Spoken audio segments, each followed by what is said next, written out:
Oh, hey there. Oh, hey there.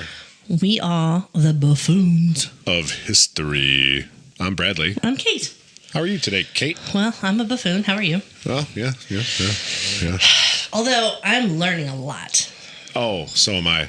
A lot. I really have been enjoying some of our topics. Shit I just did not know. Yeah. So We've been getting some really good suggestions from people, Yep. and they're all great. So keep them coming Yeah. because we got to entertain Al somehow. there it is.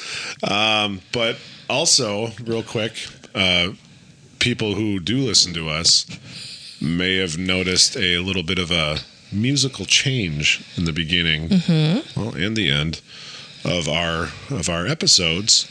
So, my brother and I have played music pretty much the majority of our lives.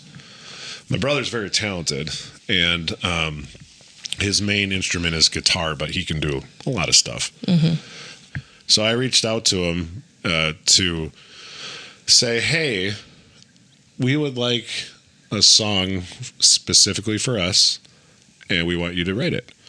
And he happened to have a song that he wrote almost, I think it was over 5 years ago, that he's just been sitting on. So he sent it to us, and Kate and I listened to it, and we're like, that's fucking great. So we have a new intro song written by my brother, Corey Akers.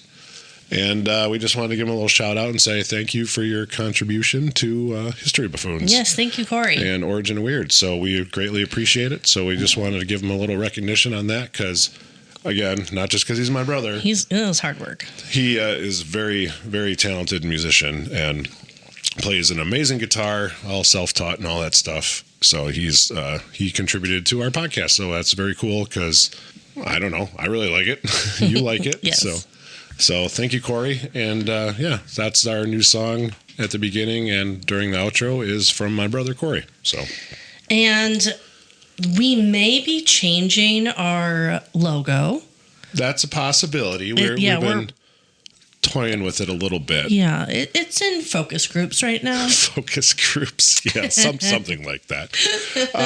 So we absolutely love the logo that we came up with for Origin of Weird. It's just, it fits it so well. And we're like, well, do we mess with the History Buffoons logo? And so we were kind of toying around with it a little bit. We like our logo. I think it's fitting for us. I mean, I made it. Well, Kate created it all on her own. So, and I like it. But we were just like, do we want something a little more in line? So apparently these focus groups you speak of are considering alternatives. Yes. We have a couple that we've come up with or whatever, but we're not sure. So if anyone does want to chime in on that, do you like our current logo? Would you like to see a different logo? We would like to hear from you. Yeah. But ultimately, it's up to us, so whatever. Ultimately, it doesn't matter what you think. Yeah. An opinion's an opinion, but everyone's entitled to one. But no, so we're toying around with changing up the logo a little bit. I mean, I know we've only been around for a little over 4 months, but Now's the time to do it. yeah, before we hit it big. No, that's not why we're doing this. We rather enjoy doing this, so we're just trying to make it a little more cohesive with the origin and with the History Buffoons. So that's all. We just wanted to say, hey, what do you think of our logo? So, Al, let us know. And don't draw a rocket that looks like a dick on the picture. What? Yeah, one of the things I think I showed that to you, didn't I? One of the prototypes of the new logo. I sent it. What do you think of this as our new logo? It's like He wrote a rocket ship on it? he's like, it's cool, but it needs a rocket ship on it. And then he sent me the same picture back with basically a dick drawn on it. So thanks, Al. No thanks, Al. Appreciate that constructive criticism there. But maybe not a penis on our logo. Anywho, Okay, so we've got a drink in front of us. Yeah, so we're not doing a beer today. We're doing a cocktail, which we like to do from time to time. It's I'd say a Bradley and Kate staple. We like to enjoy these. It's not the fancy one I made however long ago that was now, but it is a gin and tonic, and I'll let Kate say where it's from. So It's from the store. Sometimes I don't know why I do this with you. Okay, so we are drinking gin and tonic with diet or sugar-free tonic, which we both enjoy over the... Prefer, yeah. And the gin we got from a distillery where Nathan and I pretty much like lived across the street from them. Yeah, that's what you said. And we were one of their first customers, but it's the Plank Road Distillery in Plymouth, in right? Plymouth, Yep. Wisconsin. Yep.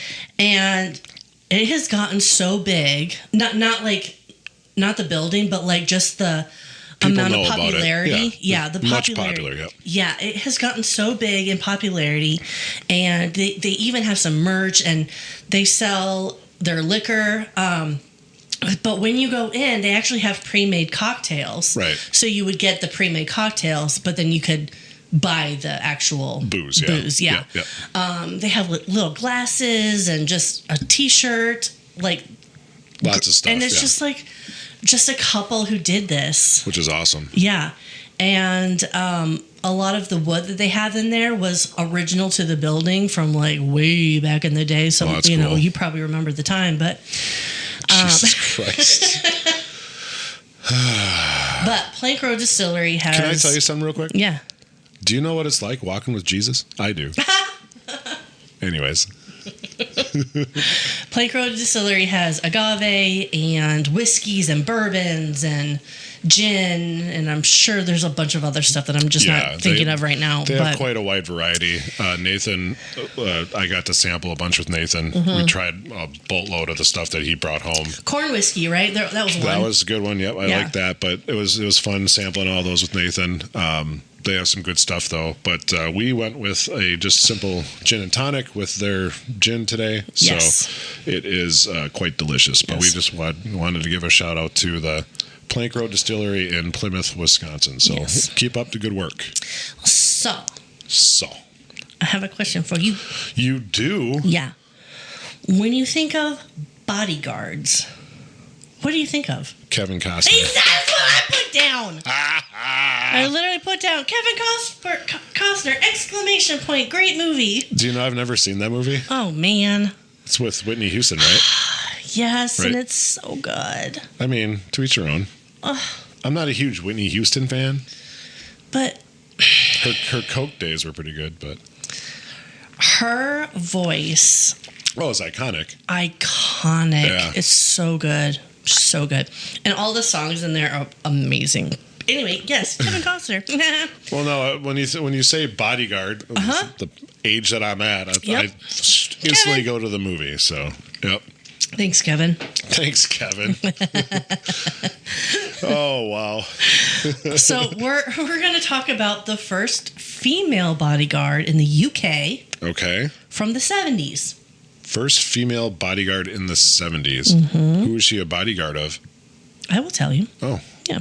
That was part of your research? It was, as a matter of fact. Thank goodness. Her name is Jacquie Davis. Jacquie Davis. Yes, and she spells her name Jackie Jacquie.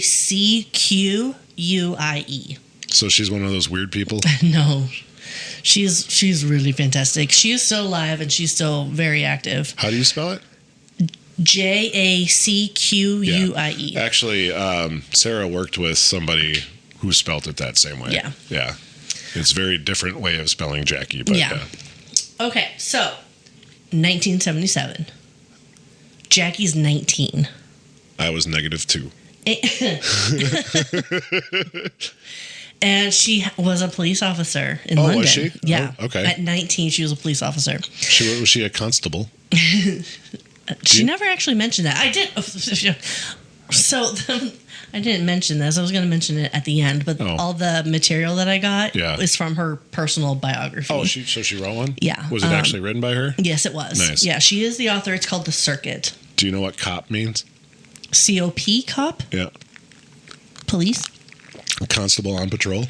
Oh, really? Yeah, apparently. Didn't know that. Yeah. Okay, so she started off being stationed in North London, and she would catch people stealing weird things. Priced horses on fair day. What? Really? Yes. They would be stealing Horses. They would actually dye the horses, and it was like in The Wizard of Oz. And it was super entertaining when it would rain. Well, yeah, because it's like they're bleeding their color, basically.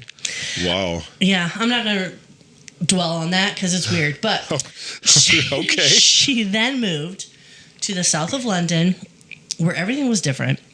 She was put on the shoplifting unit. Okay. And she would hang out at bus stops and Asian-owned corner shops. Why was she singling out the Asians? Because a lot of people actually would go in as like a group of people, if similar to 40 Elephants. Right. I kind of that's what was going through my brain. There would be a group of them going in and like stealing. So did they have a white fur coat on or whatever that was? No, a white coat. Their posse would go into the shops, take what they want, and they would just leave without a hiccup. Sure. Jackie was really good at picking out shoplifters from stores just by watching their eyes. Even like if you see them like darting back and forth looking for someone. Yeah. CCTV wasn't a thing back then. No. But this was actually a 9-to-5 job, and she wasn't making the money that she wanted. $1.50 a day. Stay tuned, folks. So she heard a sergeant from another precinct was in need of a female bodyguard. Like he was actually seeking out a female to perform. For what reason was he seeking out a female bodyguard? I will tell you. Okay.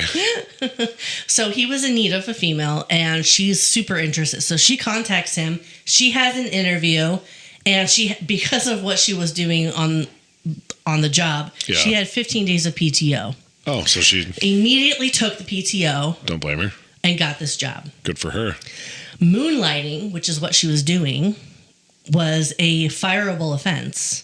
But a lot of cops did it. Sure, just to make ends meet. Because they weren't making the money. Right. Yeah. So her first gig was protecting a sheikah. A sheikah? Sheikah. A sheik. A sheik. A sheik's wife. Oh. A sheikah. Okay. Yes. So she was one of 3 sheikahs of a Gulf country. It was not specified what country. Okay. But this wife would go on extravagant shopping trips. I'm sure she would. Money was not an issue in any way for this woman and her kids. Kind of like in Jurassic Park, spared no expense? Yes, exactly. Okay. So Jackie would be in a limo with the sheikah, her kids, her nanny, her everybody, whatever. Her entourage, basically. Yeah, exactly. Yeah.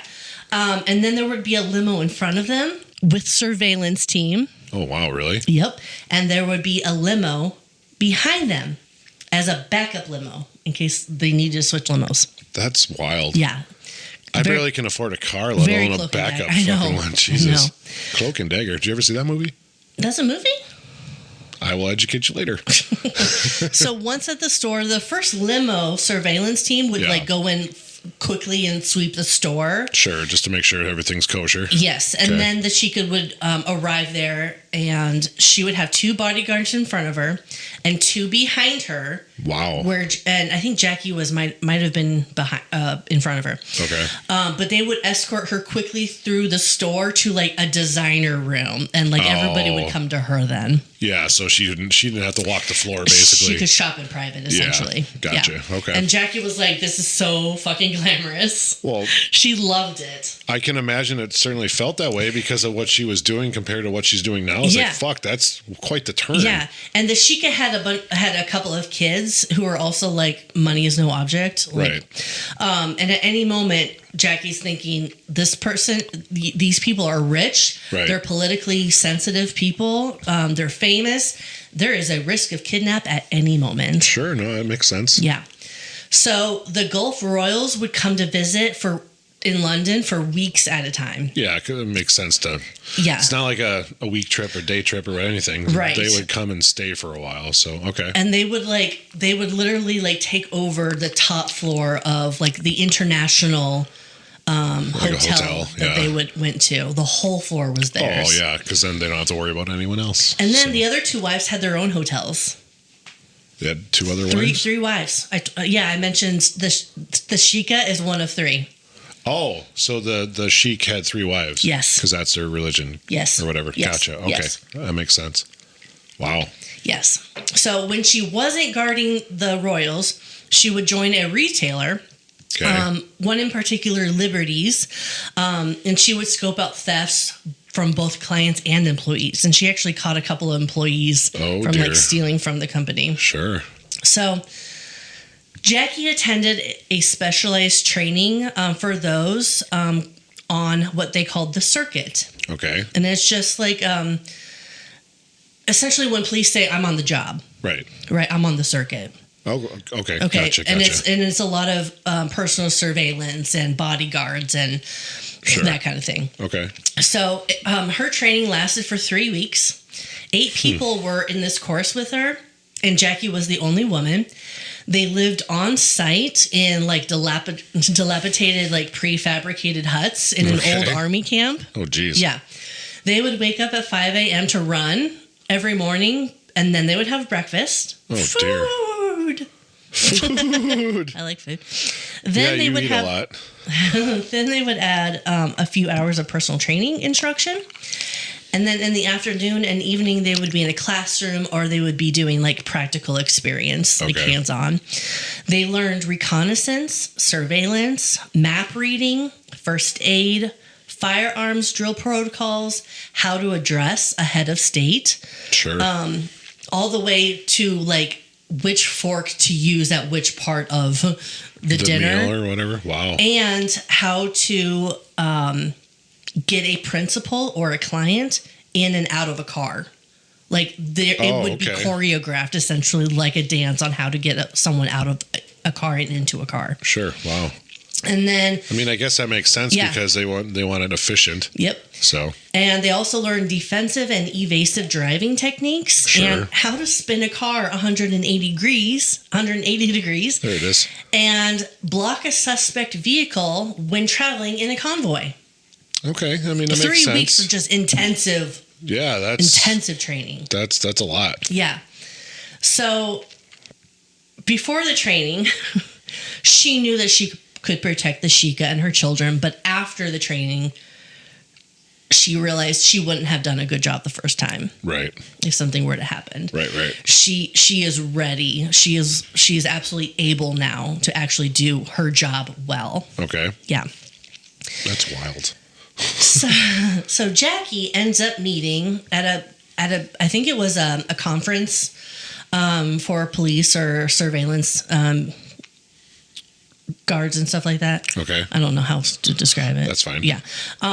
She met Anne and Buddy Walker. Anne and Buddy Walker. Mm-hmm. They had a firm called the ISS, the International Security Services. Okay. Their market was actually child rescue. Oh, wow. Yeah. And I think they were in North Carolina. So she was stateside at this point. Gotcha. So did she move? No, she would travel all over the world for trainings and different things. I see. Okay. So at this time, Jacquie's stateside, she meets Anne and Buddy. Gotcha. Okay. So when two people from different cultures marry, the children end up trapped where one of the parents doesn't want them to be. What do you mean? So I will give you 2 examples coming up. Gotcha. But essentially, the ISS helped mothers get their children back. Oh, okay. So Anne said that their firm gets about 300 letters a week. Holy for help, asking for help. Wow. Yeah. And she really struggles with that because she cannot afford to help the mothers. The mothers can't pay for all the services and reconnaissance that's needed to extract the children. Sure. No, that makes sense. It's a very pricey situation. Well, a lot goes into it, so that's understandable. Fares, accommodations, bribes if needed, equipment, maybe a chopper, a boat, renting a car, anything like that. All of that is expenses. Okay. So Anne was having a really, really hard time because she can't just do what she wants to do, but money was tied her down. Yeah. So Anne received a call from a woman who had recently been to Saudi Arabia. Okay. There she met Myra, an American mother who was being held against her will with her children. Oh, dear. With this woman's help, the woman who had called about Myra, Myra was able to ask Anne officially for help. Okay. Okay, so Anne met this woman, American. Was that a thing? Like she had to officially ask? Yeah, pretty for much. Like legality? we need to make sure that this is legit. Gotcha. And we don't Okay. waste our resources on this. No, I mean, that makes sense because, like you said, it's expensive. So, yeah. Okay. So Myra is being held hostage, and she was able to ask Anne officially, I need help. Please come. Get me out of here. Yes. So Myra met her Saudi husband while attending a university in Washington State. Okay. He was charming, earning a good living, and over the years, they had 5 children. That's a lot of years. That's a lot of children. Yeah. I got 2, and that's enough. 3 boys, 2 girls. Damn. And the oldest was 10. Okay. Oh, wow. So within a... They were together for a long time. Right. In Washington. No doubt.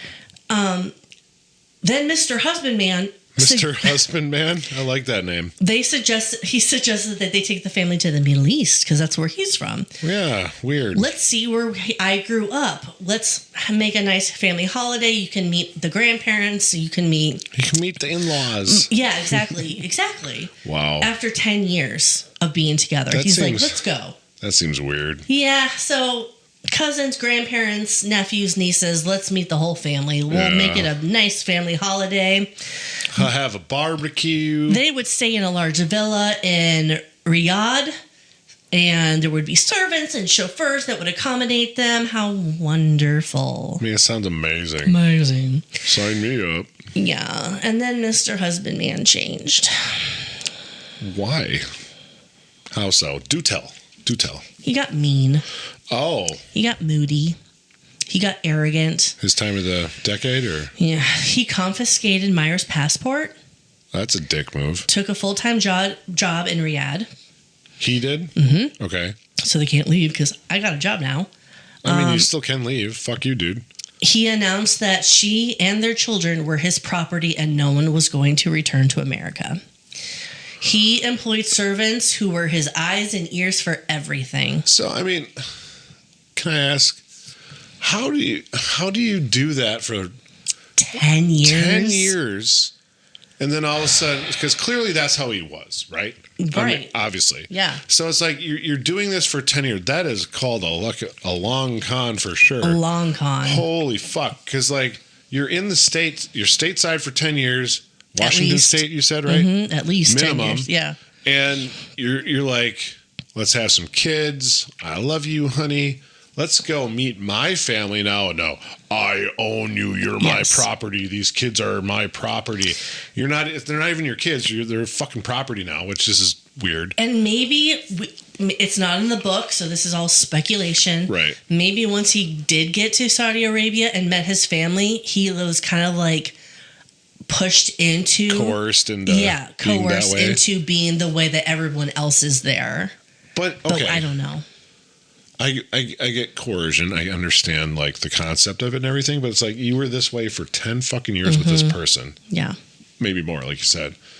How do you change like that? I get things happen, but like couldn't be like, we should probably go, honey. My family's making me do this, and I don't want to. So clearly he was that way. He had to have been. He was just building up his fucking. I'm not even done yet with this story. I know. Which is sad. So I'm sorry. So I'm gonna give you like a few stories that Jackie had involvement with. Yeah. So, like I said, he had servants for his eyes and ears. They reported everything to him. Right. He had found out that Myra tried to call the U.S. Embassy, and he broke her ribs. Oh shit! And she tried to call a family member in America, and he broke her arm. What's this guy's name again? Mr. Husbandman. I mean, that's a good name. There wasn't a ton of names. I don't even think his name was mentioned. Oh, There's really? another story in here where the name was mentioned, but That's fine. That's fine. I was just curious because I just want to call him a dick. Yeah. Mr. Husbandman's a dick. Myra, desperate, she actually had an opening. She would take the children to the golf house for the summer. While I don't even know where that is. Right. Like, this is all coming from her book. So she leaves out some details, but which is probably fine. Probably for the protection of the people or whatever. Like, we don't even know what golf they were on. country. Yeah. Well, I guess Saudi Arabia was mentioned, but That was the only one. But Yeah. either way, I know what you mean. So Mr. Husbandman actually spent 6 weeks in Indonesia on business. I just love you keep calling him Mr. Husbandman. This is fantastic. Anyways, keep going. So Myra was guarded by servants and armed drivers at all times. Oh, sure. And despite money not being an issue, everything else was. Well, sounds that way. Women were not allowed to drive. They were not allowed to be driven unless the man that she had to be with could prove that that he was a paid employee Of of the family, Mr. Husbandman? or a relative, or a husband. So, Okay. but I get cultures and stuff. But Yes. That's just fucking wild to think about. Yeah. So, with no passport, no paperwork for her children, Ann and Buddy and Jackie came up with a scheme. Okay. Okay. They hired a boat in Djibouti, I love that place. Djibouti. and they were to sail along the Yemeni coast and into the Gulf. Okay. Okay. They were to snag the children and the mother off the shore. Oh, wow. A few men went ahead to do Scout. some reconnaissance, Yep. but they couldn't ever get close enough to Myra. She was under armed guards at all times. Could you imagine having that much fucking money to have armed guards, like, for your significant other and be like, watch her? Yeah. It's just like, what the hell did he do to have that much fucking money? Yeah. Jesus Christ. Well, she was guarded so much that Jackie and the rest of the team had to abandon the rescue. I kind of saw that coming. Nothing could be done. Oh, boo. And Jackie suspects that Myra is still in trouble. Right. Yeah. And that's so sad. To this day? Yeah. So, like, I mean, based on when she wrote the book. how long ago did the book come out? I knew you were going to ask me that. I mean, it's a valid question. Is it not? I don't think it was very long ago. Okay. There's a lot of different years. Really? The one I'm seeing most often is 1998. 1998? Mm-hmm. I graduated high school that year. I'm old. Yeah. Interesting. Okay. We're going to say 1988. That's fine. Okay. So, poor Myra. Yeah. She's probably still there. That's wild. I mean, it's sad that Jackie had to just be like, sorry, Yeah. I've got to pull out because there's just no fucking window of opportunity to even get close to you. Yeah. I mean, to have that such armed guard on this person and her a kids. single person. Yeah. 5 kids, right? Yes. Jesus Christ. Poor kids. And Buddy and Ann are like, I got 299 letters that still need our attention and our resources. We have to abandon this one because it's just not working. We can't get to this person. Yeah. Let's focus on the others. Yeah. That's just crazy. So another woman called the ISS office, and her name was Dinah. Dinah? Mm-hmm. Not Dina? Could be. That's fine. Could be. Dina. I knew what Dina Dina. I don't know. She was also from Riyadh. Oh, wow. Really? Mm-hmm. Okay. And she got out. She actually married a man, and he took her to America. Oh, so wow. she got out. Good for her. And she was desperate to get away from her father. Oh, wow. Okay. Yeah, he would beat her, Ugh. her sister, Oh, geez. and her mother. So did only she get out, or did the mother and the sister? Only she got out. Oh, well, that's sad. the mother actually kind of got out too. Okay. Oh, really? So after several years of hostilities, the mother went to England for a medical treatment, and she was able to stay there. Oh, wow. But that means Dinah's younger sister, who's 26 at this time, was left with her father alone. Oh, dear. So Dinah and her sister spoke on the phone often, and one call, Dinah discovered that her sister accepted a ride from a neighbor, and they had been stopped by police. And as I had mentioned before, if there's no paperwork that says this is a relative, Yep. they discovered that she was unmarried, traveling with a man which she is not related to or married to. They gave her a notice of punishment on the spot.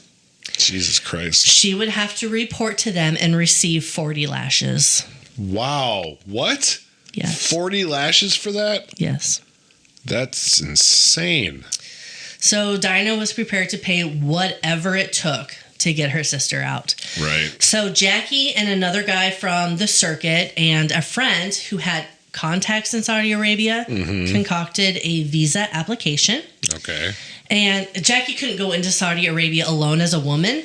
Right. And the men couldn't go alone and try to speak with the sister because they would honestly like get in trouble. They'd get castrated. They'd get beaten for talking to an unmarried woman. Which is just wild. Just crazy. So their cover was to sell machine parts to Saudi Arabian companies. That's crazy. High density polypropylene pipes.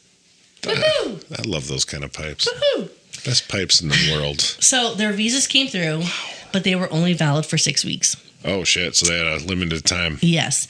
Her sister's... It's funny because 6 weeks sounds like a pretty good amount of time, but when you're doing this kind of yes, shit, it's probably not enough. No. So, sorry. So her sister's lashings, for whatever reason, was postponed to the following month. So they're like, okay, she hasn't had it happen yet. We need to move fast. Got to get in there, yeah. Yeah. Okay. So Jackie went to Purda. It is a garb called Purda. She's swathed from head to toe. Okay. And her face is completely covered. Oh, wow. Okay. How does she see?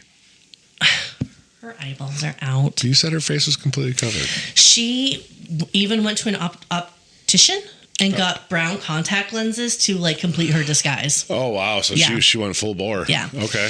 So Jackie's contacts followed the father to Hanover, Germany, where he actually stayed for a couple months during the summer. Okay.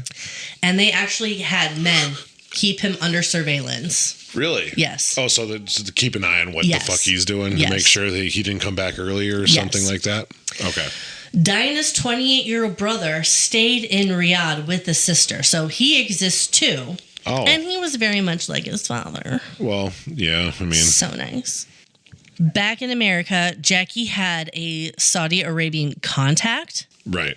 And they employed him, got him a fake passport. Oh, okay.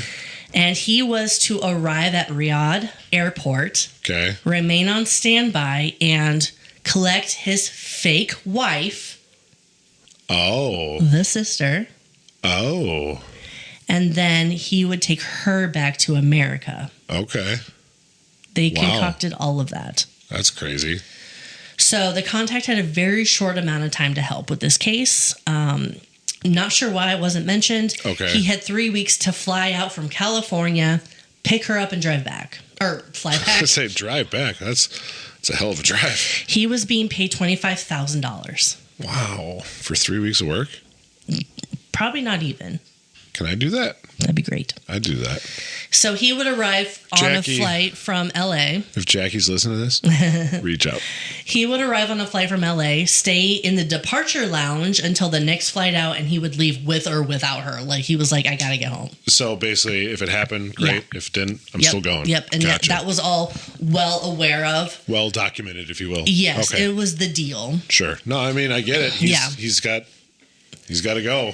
And it's also dangerous for him, too. Well, yeah. I mean, it's not like, well, whatever. I'll just hang out here for a bit and have a couple of cocktails. Like, yeah, it's Riyadh. It's very dangerous for him as well because people are going to start questioning, like, what the fuck are you doing here, man? Yeah. So, yeah, no, that makes sense. So the sister couldn't leave the country without proper paperwork. Right. So to get on the flight, she would have to have a passport as a wife. Right, because... Yes. She can't do anything without a man. No Saudi woman can leave the country without a passport. If she was unmarried, she would have to be issued one with the permission of a male relative. That's so Or wild. if she was married, she'd have to get the permission of her husband. Right. Okay. That's crazy. So her story is that she left Saudi on her unmarried woman's passport at some point. Okay. It really doesn't matter. This is all fake. Right. So she has an unmarried passport. She left to go to America. This is all fake. Mm-hmm. She met a guy. Ooh. The contact. The Saudi contact from LA. He's in LA. Yeah. She married him in America. Oh, I and see. then decided to come home to see her folks right. on her newly married passport. Right. And he flew to Riyadh to take her back to America. Gotcha. Okay, so that was the ruse. Gotcha. Wow. A false marriage certificate was bought and a false passport was bought. Mm-hmm. It was $13,000. Holy shit. The passport would be stamped with an exit visa when she left Saudi at one point that they made up. Yep. But because as a U.S. resident, she would have to have an entry visa when she came back. Right. So because they had to put that into the passport as well, that was an additional $5,000 for a stamp. Holy fuck. So... This is a very expensive, very dangerous... And so who's paying this? Is the girl paying this? The sister. Jesus Christ. Just to get somebody out. I mean, that between that it's $18,000 already. Yeah. And I'm sure that wasn't... Well, and then the guy who's playing the husband was awarded $25,000. 25. So holy crap! So you're already at $43,000. Yeah. And there's probably more expenses involved as well that we're not saying. Yeah. Holy shit! So dressed in her disguise, Jacquie walked to the post office in Riyadh, and she had to keep her head down. It's not permitted for a woman to look a man in the face. Good Lord. So Dinah arranged for her sister to be at the post office to pick up a quote-unquote package of some kind. Like, it doesn't matter. Sure. Jacquie noticed her teeny tiny physique. She was really malnourished. I'm sure she was. And standing right next to her, under her breath, she said, "I'm Dinah's friend. I'm here to help you." She told her sister to write down exactly when her brother was going to be gone from the house, and they'd meet up a few days later. Okay. For 6 weeks, the sister slipped Jacquie intel inch by inch. Okay. The brother left the house for 3 hours in the morning, 2 hours in the afternoon, and 3 hours late at night. That seems weird. Mm-hmm. Very weird. That's strange. Strange schedule he's got. The brother was out of the house, and Jacquie left the post office with the sister following her. Mm-hmm. She got into a taxi with Jacquie's contact as a passenger next to the driver. There's got to be a man in the car. Well, yeah, because, weirdness. Jacquie went to the hotel room and changed her outfit into Western clothes. Oh.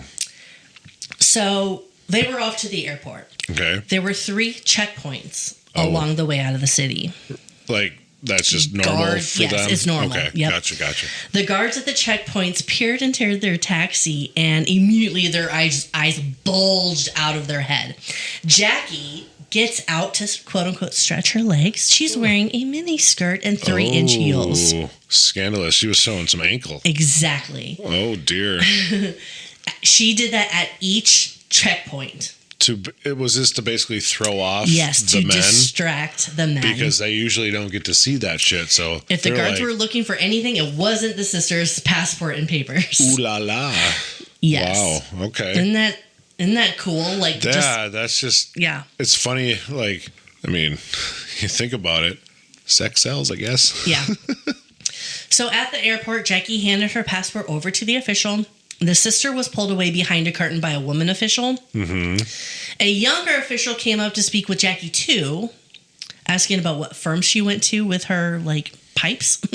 Okay. How business was in Saudi and what hotel she stayed at. And she's like, okay, they're just talking to me out of boredom. Yeah. They're not actually, grilling me. Sure. And then the sister came back to Jacquie with that other female. So, nothing even happened behind the curtain. It was just something that they had to do. It was a protocol procedure, thing. Yeah. Okay. So, the 2 male officials started flirting with Jacquie. Oh, dear. Tiny skirt, high heels. They barely looked at the sister's documents and waved them through. That's awesome. They met the fake husband in the lounge, and very nervously, they all got on the plane. Sure. They were now traveling as married couple. Right. Okay. They made it to the plane and let out a big sigh of relief. And Jacquie wrote in her book, I immediately asked for a drink. Can you blame her there? Because Jesus Christ, that had to be pretty nerve-wracking, especially at the end there, because you're just there. It's like, yes, please make this work. Please make this work. And then you got the other people talking to you and so on. And then apparently the heels and the skirt was, so obviously Jacquie wearing the outfit she was wearing. Mm-hmm. Is she a fetching young lady at this point? How old was she at this point? I don't remember what you said. Oh, I don't. She actually didn't provide a lot of dates. Oh, okay. Just that in 1977, I think she was 19. I she don't was- have dates, She unfortunately. was pretty young, though. She was. Okay. I would say she was probably in her 30s. Gotcha. Okay. So 20s and 30s.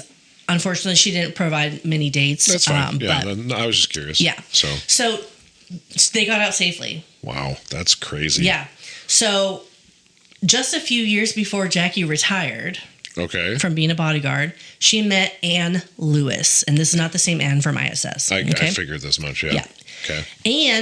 Anne had a daughter named Laura. New Anne? She had a daughter named Laura. Okay. She was married to the kindest man, a type who would never do anything to hurt Laura. Right. But alas, Oh, dear. Laura was whisked off to Islamabad. Islamabad? Sure. Islamabad. Let's go with that one. 6 months after marrying Mr. Husband Man number 2. Okay. Okay. He's the second Mr. Husband Man. Anne received a note from her daughter. It was a crumpled sheet of lined paper torn from a pad, and it read, quote, "Dear Mom, I really hope you get this. I have to get out of here. I am locked in the house 24 hours a day. I've got no key, no money, and the servants are spying on me. Oh, Jesus. M, as in the initial, the husband's name. She called him M. Okay. But it's Mr. Husband Man number 2. Well, obviously. Says I must stop living like a Western woman. He hits me every single night, and I am 12 weeks pregnant. Oh, Jesus Christ. I stopped eating to get back at him, but then he stopped giving me food. Oh, my God. Really? I have to get out of here. He has got my passport. Please come and get me. I'm going crazy. I can't have my baby here. Love, Laura." End quote. Love Laura. Jesus Christ. How distraught of a letter. Well, yeah, because, you have this person who's giving life to another being, and you're getting beaten. You're getting, kind of... her Starved. fault. She self-starved herself, and then, well, fine, I'm just going to starve you then because Yeah. you clearly don't care. Yeah. That's just, so obviously that can affect the child too because of Yep. malnourishment and all that. Jesus Christ. So Anne wanted to go to the consul Okay. or write to a woman named Benazir Bhutto. And I'll tell you who she is. I hope so. Benazir Bhutto was often asked to help American women, wives, and mothers Okay. to get their children back, but she didn't have very good results. Oh, dear. So Jacquie said both were a bad idea. Mm-hmm. The consuls will do nothing to intervene between a woman and her husband, as they are there to promote trade. Right. And any kind of challenge could Right. disrupt that. Okay. And then Bhutto, Jacquie has actually guarded Bhutto in the past. Oh, jeez. And Jacquie was like, she doesn't have good rates. Like, she doesn't have any positive return on people. Like, Oh, really? she's just not good. Oh, dear. Okay. So Anne mortgaged her house, Oh, jeez. and she gave the money to Jacquie. To make this happen? Yep. And Jacquie said, I need 3 to 4 people and possibly a boat to be successful. Possibly a boat. Yes. Okay. So Jacquie still had to cut costs, and she could barely do the job for the money that Anne could afford. That's just wild. Regardless, I get it because everything that goes into it, supplies. lot. It's just so much. It's just like, just to get a person out of somewhere, it's just fucking wild. yeah. So Jacquie got a visa, and it took an additional 4 weeks to get a team together because of how low the rates were that Jacquie was offering. Mm-hmm. Very little amount of people would accept this. Right. So it took her 4 weeks to get a team of 3 or 4 people. Sure. No, it makes sense. Yeah. And also, Laura would need a passport. And she can't get one in Saudi Arabia. So she had to be taken to India, Oh, Jesus. where... Actually, no, I think she's in Pakistan at this point. Okay. She's in Pakistan. My apologies. That's all right. Laura's in Pakistan. She would have to be taken to India, where American women can apply for a passport through the U.S. Embassy or the consulate. Oh, really? Yes. Wow. Okay. Yes. Jesus. So Jacquie and a male colleague, Mike, Okay. flew to Karachi, Pakistan. Wow. And that is a seaside city. Okay. Okay. They had 2 options. One was to get her to Srinagar by walking across the border through low foothills. And Okay. the other one was to get her out to sea. through the Arabian Sea. Oh, okay. So they're like, let's try the boat first. We have a malnourished woman who was expecting a baby. This is the path of least resistance. How many weeks pregnant did you say she was? 12 I think she was at the time? about 12. Okay. I thought that's what you said. Yeah, okay. but then several weeks have passed. Right, obviously. So Since that she's letter. 15 to 16, whatever it might be. But I mean, obviously still has a ways to go, but holy crap. Yeah. So they would pick her up in Karachi and sail southeast and land on the Indian coast. Okay. During Jackie and Mike's reconnaissance, they noticed the harbor was partially blocked by a big concrete S-curve road designed to slow traffic. I suppose, okay. And apparently no one could navigate around this thing. A lot of crashes? So the beaches, and also the beaches of Karachi were crowded with tourists to the point where they weren't sure that they would actually be able to get her out safely. Oh, Jesus. They heard gunfire in the streets in Karachi. Wow. Really? Yes. Good Lord. Plan B. Plan B. Let's go over the hills. Yeah. With a pregnant woman. Do you know there's a Led Zeppelin song called Over the Hills and Far Away? Yeah. That's kind of what reminds me of that. That's what they're trying to do. Yeah, They're trying to go over the hills and get far away. Yeah. So when you look at a map of Pakistan, Karachi is a seaside city. Okay. But where Laura is in Islamabad, it's clear on the other side of the country inland. Ooh. That doesn't bode well. And it was not mentioned in this book how they would get Laura from Islamabad to Karachi. Gotcha. It was not mentioned. Okay. So, and Islamabad is actually near the Indian border. Oh, okay. Indian border. Gotcha. So that's where they would go. Okay. Sure. So 2 other men arrived from London. Okay. And they all flew from Karachi to Islamabad. Okay. They would declare that the mountains are where we're going to hike. We're gonna go to India territory. It's gonna be fine. It's only 80 miles. Only 80 miles. It is 80 miles, 130 kilometers. Jesus Christ. Over mountains or low foothills or whatever they call it. Right. Yeah. So Dave, one of the team members, went to look at the mountain path they were going to take once they had Laura. So he was doing early reconnaissance. Okay. Roger, another teammate, went to find a route to the airport in case the mountains were impossible. Sure. And then Mike, the original team member, and Jackie got into a cab, and they're like, let's go find Laura. Jesus. Yeah. That's crazy. So Laura was being kept in a street lined with head-high painted mud walls. Like the street on both sides were painted with mud walls. Okay. Crazy. And they all had like trees overhanging. Sure. So it looked like they were kind of going through this tunnel. Yeah, basically. Yeah. And then the house that she was at had this wide double-sided iron gate. Okay.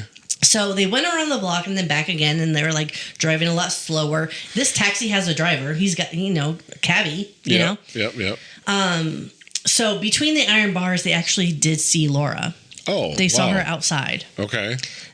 So Jackie and her team continued to survey the place. So did they know it was her because they had pictures of her and stuff? Yes. From her sister Dinah. I figured as much. Yes. But, Good question. Yeah. So they watched Mr. Husband and number 2 leave at 9 in the morning. Mr. Husband. and return mid-afternoon. And then he'd leave again around 8 or 9 p.m. and then stay out till like midnight, 1 a.m. That's weird. Like, I don't know what they're doing. I mean... But when he was gone, Laura was always with 2 servants. Sure. And I'm sure they were very loyal to the Mr. Husband man, so number 2. Yeah. Roger and Dave started buying supplies. Okay. Water, matches, food, rucksacks. They would use those rucksacks to plant along the route to India. Oh, so they're stashing them basically. Yes. So as they're moving along, they would have. Okay. Yeah, they would always have some type of supply. Gotcha. Wow. I mean, so makes sense because you got to be prepared. Yeah. And then you're not carrying everything on your back. And that's what I was just going to say, because otherwise you got all this shit with you, and it's like, that's a lot of shit. So now you can at least space it out over miles. I think it's a great logical idea. Well, yeah, for sure. So they traveled the first few miles and did this. Okay. So there did seem to be one obstacle, and that was an old fort manned by Pakistani soldiers. Okay. But the men promised that they could easily hike around it. So that was like the really only thing that was like... up in the air kind of thing? Okay. So one night after dark, Mike and Jackie went to the house. Oh. Mike gave her a leg up over the wall. Jesus. She was in all black. She was in a headscarf, and she approached the house sliding along the walls. I mean, can you just imagine this as a movie? I mean, oh yes, my gosh, as a movie, yeah. It almost seems like a comedic, like, you know, whatever. Like like there's comedy music, and it's almost like old fashioned. Yeah, right. That's a talkie.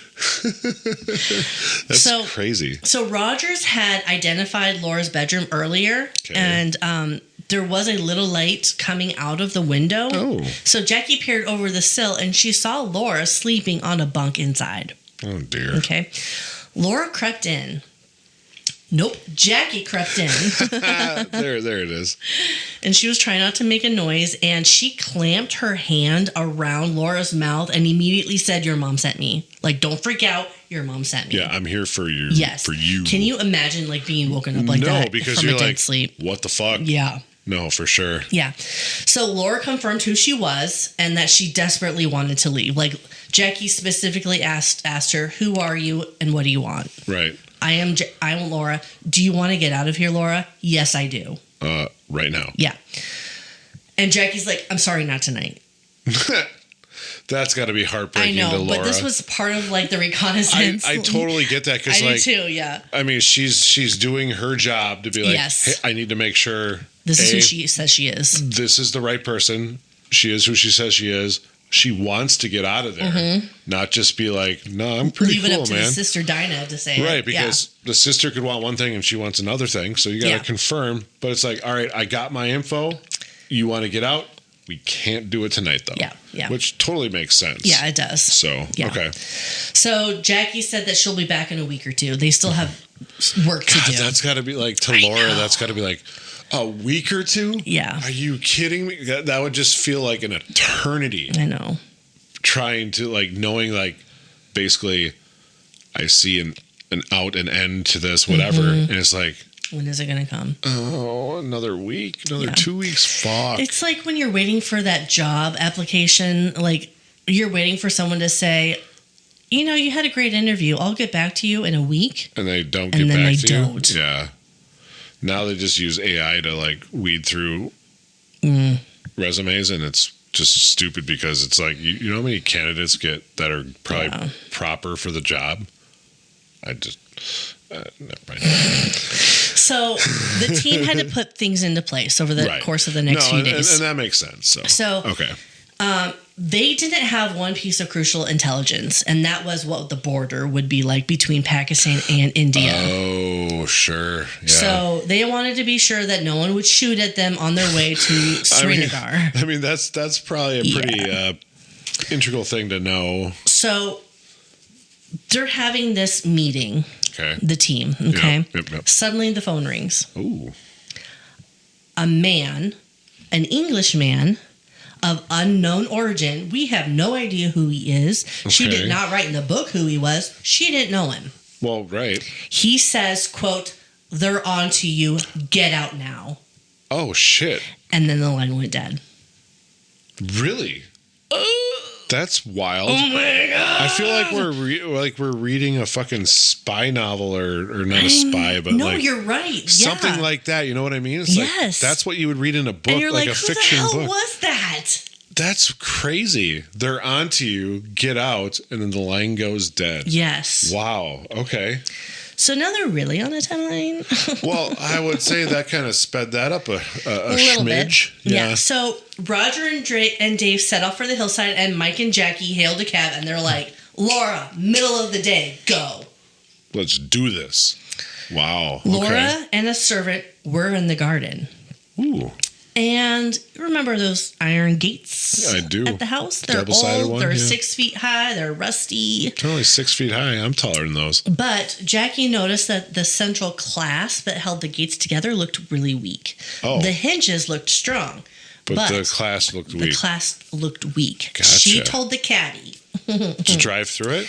"Here's a 50. Ram into those gates." Oh, shit. The cabbie was like, "No, my cab is my job. It's beautiful. I love my cab." Jackie said, "Here's 100. Drive through the gate. The cabbie crashed open the gates. That's funny. Jackie leapt out, grabbed Laura. The servant who was with Laura grabbed Laura's other arm.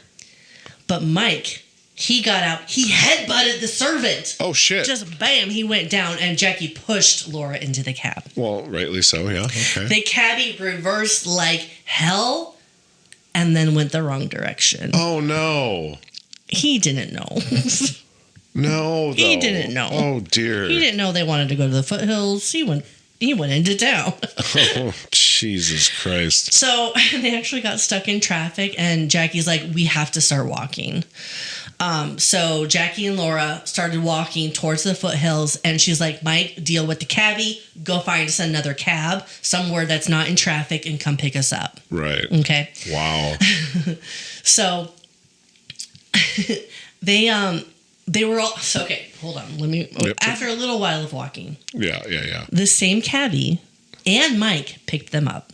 Somehow they got out of traffic. So they got out... Yep. Jesus Christ. Somehow they got out of traffic. Now this cabbie's... He's fucking in it. Yes, he is. Wow. So they picked them up, and they were all dropped off at the foot of the hiking trail. And Okay. Jackie gave him another 100 and said, forget about what you just saw. Yeah. We weren't here. Yep. Wow. Yep. That's crazy.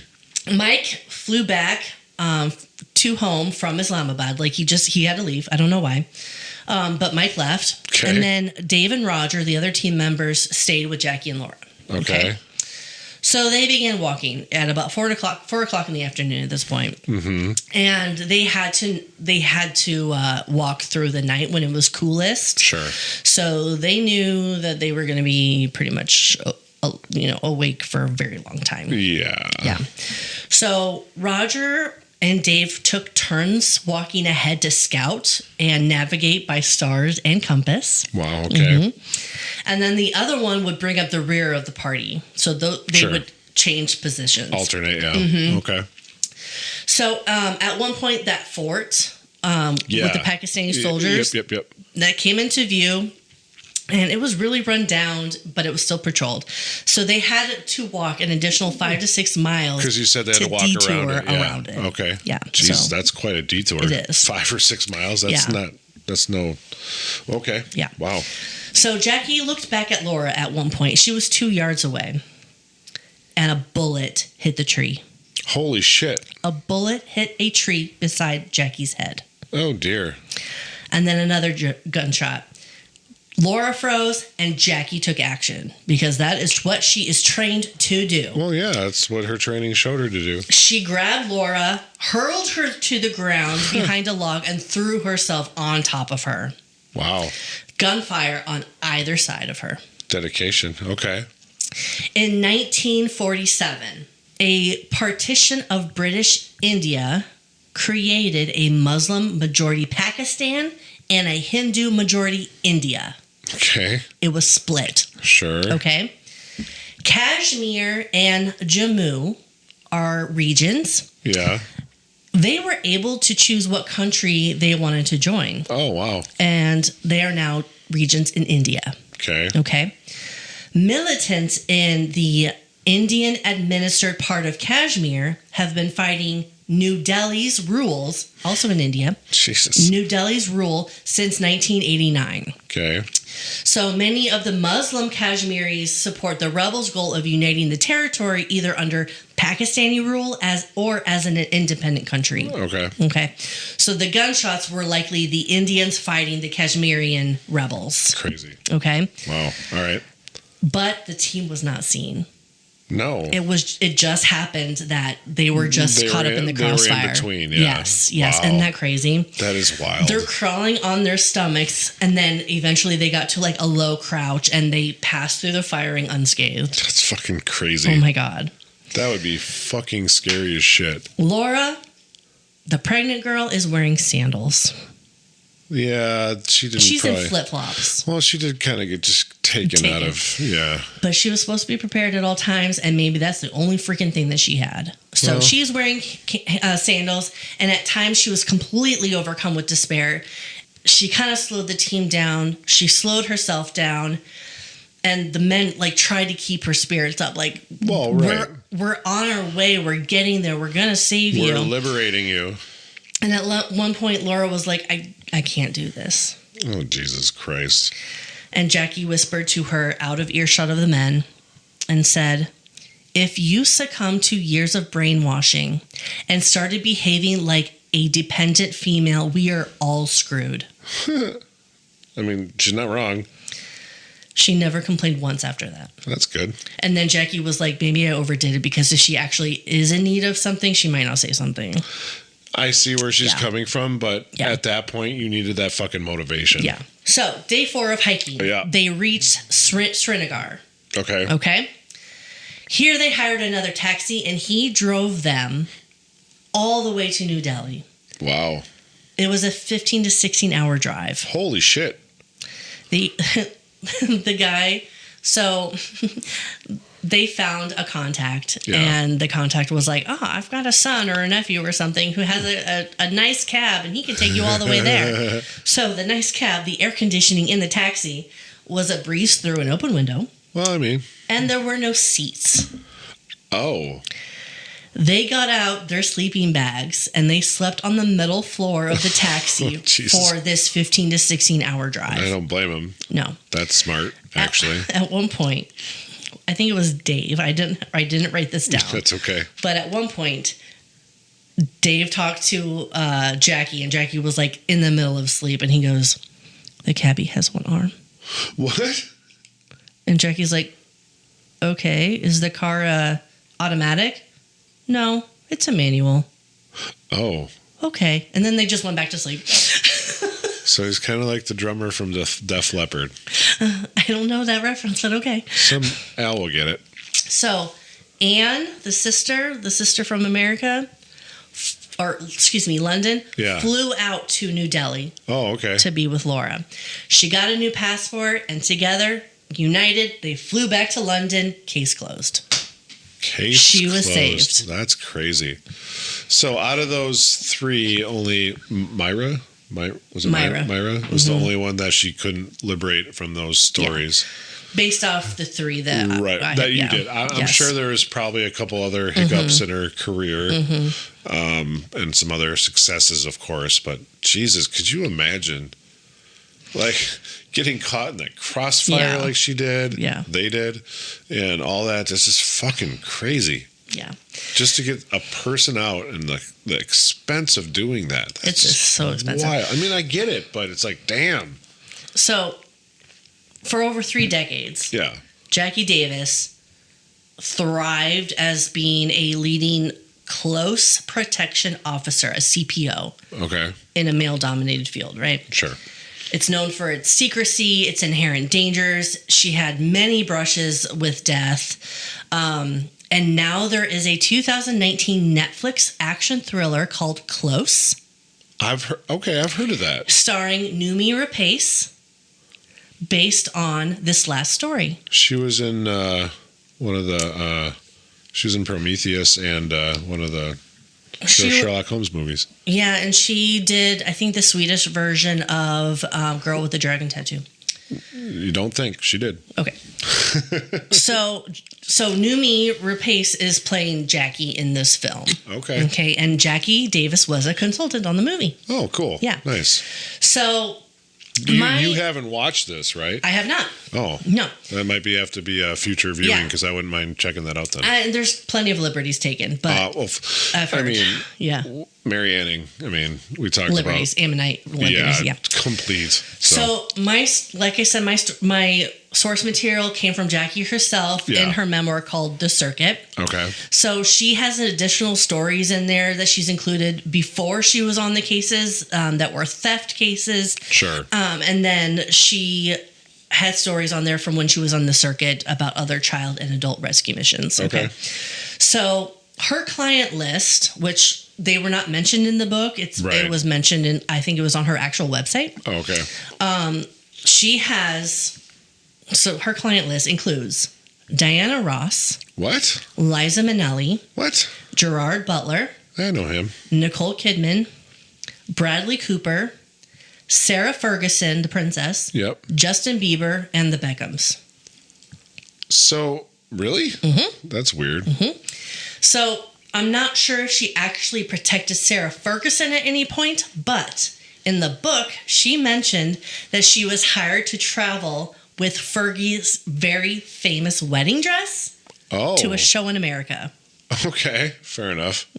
Wow. She guarded her wedding dress. I mean, because, everyone wants to steal Sarah Ferguson's wedding dress. Apparently. Jesus Christ. Jackie also served as J.K. Rowling's personal bodyguard for 4 years. Really? Wow. Jacquie Davis appears on numerous television and radio programs, both in the UK and America. Okay. She's a sought-after expert guest. She has consulted on television and film productions, contributed to documentaries, served as news spokesperson on crime-related matters, and she's held editorial positions, serving as crime editor for Hot Gossip magazine, and contributing to Combat Online, which I'm not sure what that is, but she is also available as an event speaker that you can still hire. Right, I'm sure, yeah. So she speaks at conferences, seminars, and black tie dinners. Oh. And she speaks on how to stay safe, personally, socially, and in the workplace to businesses, women's groups, and universities. Gotcha. And while highly trained in counter surveillance, firearms, resistance techniques, bomb searches, defense driving, hostage awareness, and survival, Jackie's daily responsibilities as a close protection officer emphasize more on conflict management, strategic planning, and tactical assessments. Wow. Okay. Okay. So she has a personal website, and she gives us a brief list on how to stay safe. Oh, that's nice. Did you have the details? I do. Excellent. So, number 1, to all the women out there. Do not wear headphones when you are jogging or cycling so you can hear what's around you. Women have to pay attention to that, unfortunately. So many people, women too. So many people just wear their earbuds these days, though. And Yep. how are they going to break that habit? Jesus. Number 2. You know what you do? Stop running. No one's chasing you anyway. Okay, number 2. Don't park in a dark or dimly lit or secluded areas. Well, that's why they always say, like, when you park in a parking lot, park under the light. The light. Yep. So, and if you have to, try to find a security guard or other escort that you trust. Yeah, for sure. Number 3, before entering the car, check your rear seats. Yep. Once inside, lock all the doors immediately. Oh. Number 4, always carry an attack alarm. A what? Attack alarm, like a siren. Oh, gotcha. Okay. Rape whistle is another thing. Sure. That women have used. Yeah. Number 5, never leave a drink unattended. No, I mean, that's just common sense, especially in this day and age. Apparently, my husband was roofied once upon a time. Really? Yeah, he was getting a drink for him and a woman. This is before we met. They were on a business trip, a school trip or something in Vegas. Right. And something happened where he ended up with her drink. Oh, so she was getting roofied? She was getting roofied, and somehow he ended up drinking her drink, and she drank his, unbeknownst to anyone. Of course. And he said that he woke up not knowing absolutely anything and with a bloody nose. Oh. And he almost missed his flight home. Oh, shit. But he has no idea. Wow. No idea what happened. That's wild. Yeah, sad and scary. Very scary. Number 6, limit the personal details that you keep online and your social media accounts. Which is also, hard. your bumper stickers, people. No, we had talked about that. But back to the social media thing. That's very hard for people because a lot of people these days think they need to fucking put out everything. Like, to the goddamn fucking meal they're having, they need to take a picture. And Jackie mentioned specifically, don't reveal when you're going on a trip. Your house is empty at that point. Well, exactly. And to what you just said about the bumper stickers, my kid's an honor student at such and such high school. I know where your fucking kids go to high school. Yep. And blah, blah, blah, blah, blah. All these different fucking things. And nobody cares about your stick figure family. I love my husky. Okay, now they know that you've got a dog. Husky. Yeah. You have a kid that goes to this school. The stick figure family. Okay, now I know how many people are in your family. Yeah, exactly. In this house. So you have they always have the mom and the dad one. Yep. And then there's 2 kids and a cat or a dog, whatever. It's like, okay, so now I know what's in the house. Yep. So you can start formulating all this shit and And be that's like, terrible. but the sad thing is, it's meant so innocently. But there's people out there that are like, I know a lot more than you think I do. Yep. And I could easily do harm to your family now. Yep. Because there's some sick fucking people out there. Yep. And it's just sad that we even have to fucking say this, but be safe out there, people. Plus bumper stickers are done. So, number 7. Yeah. If meeting an online contact for the first time, go somewhere public and crowded. That's And text a friend, an accountability buddy. no, that's a pretty common thing Yes. these days, is to do the public thing. Don't go something like, hey, you want to come over for the first meet and greet? It's like, no. Number 8. Okay. When at a hotel, check the fire exit so you know a way out if there's danger. Right. Number 9. Wedge a coat hanger under the hotel room door so that no one can force it open. I don't know how this would work. I mean, if it's a wooden one, Yeah, I don't know. guess maybe, but I feel like there's other things that might be better than that. Yeah, I don't know. But I guess I don't know. I'm not an expert like Jackie, so Yeah, she also says hang the do not disturb sign on the outside of the door. Yep. And leave the TV on when you have to leave your room so that people think there's someone in there. I usually do that anyways. Yep. Number 10 and last one. When traveling, do not throw away used luggage tags in the trash. There's a barcode or a QR code on there which contains your personal data and can be retrieved. That's very true. Yeah.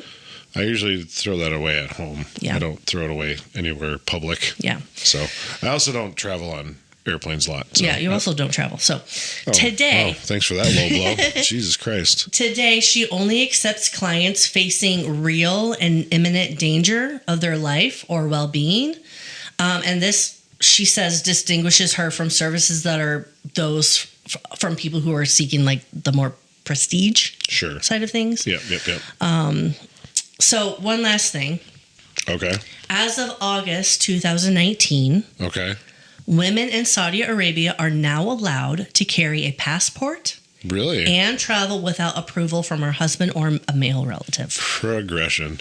Look at how progressive this world is.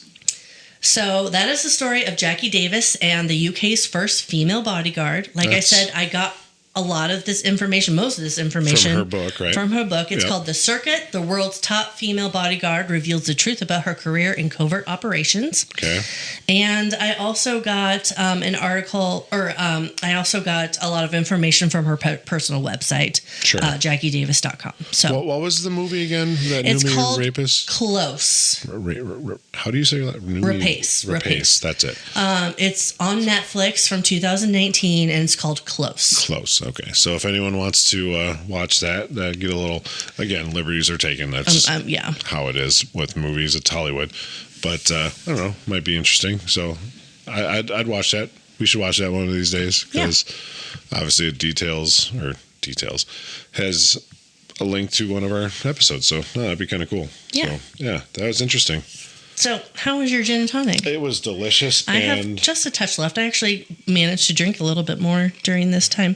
I tried to talk so you could. Oh, I appreciate that. You're welcome. Yeah. I need another one. So, whelp. I suppose. All right, buffoons. That's it for today's episode. Buckle up because we've got another historical adventure waiting for you next time. Feeling hungry for more buffoonery? Or maybe you have a burning question or a wild historical theory for us to explore? Hit us up on social media. We're History Buffoons Podcast on YouTube, X, Instagram, and Facebook. You can also email us at historybuffoonspodcast@gmail.com. We are Bradley and Kate. Music by Corey Akers. Follow us wherever you get your podcasts and turn those notifications on to stay in the loop. Until next time, stay curious and don't forget to rate and review us. Remember, the buffoonery never stops.